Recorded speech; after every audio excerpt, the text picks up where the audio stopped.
क्या मामला है?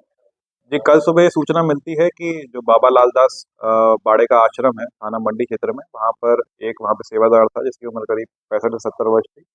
उसकी रात को किसी ने उसके सर पर चोट मारकर उसकी हत्या कर दी। तुरंत ही वहाँ पे हमारी स्थानीय पुलिस उच्च अधिकारी और फॉरेंसिक की टीम पहुँचती है। अ, वहाँ पर रात को पूछताछ में ये पता चलता है कि 3 से 4 लोग ही हैं जो वहाँ पे आश्रम में रहते हैं, जिसमें से सबसे ज़्यादा शक और जो संदेह जा रहा था वो एक राजू नाम के व्यक्ति पर, जो आज से कुछ 6 से 7 महीने पहले वहाँ पर बाबा बन के रहने लगा था, उसपे संदेह जा रहा था। इसी बीच जो उसके परिजन हैं मृतक के, वो भी आते हैं। उनके द्वारा भी बताया जाता है कि आज से 3-4 दिन पहले जब मृतक उनसे अपने परिवार वालों से मिला था, तो उस राजू के बारे में ही बात कर रहा था कि वो उसको तंग या परेशान कर रहा है किसी न किसी तरह से। तो इसी आधार पर एक नामजद तहरीर दी गई थी इसके घर वालों की तरफ से।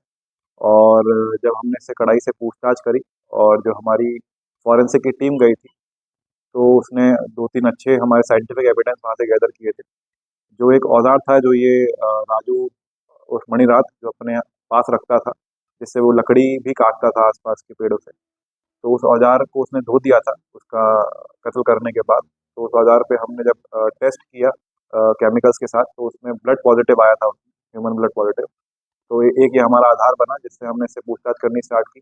उसके बाद इसके जो हाथों का स्वैब था मुलजिम के, उसका जब हमने लिया तो उसपे भी ह्यूमन ब्लड पॉज़िटिव आया था।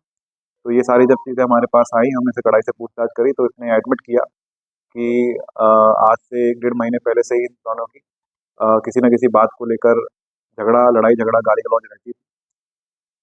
यही बताया जा रहा था कि दोनों ही नशे के आदी थे और नशे में आकर भी लड़ाई-झगड़ा करते थे।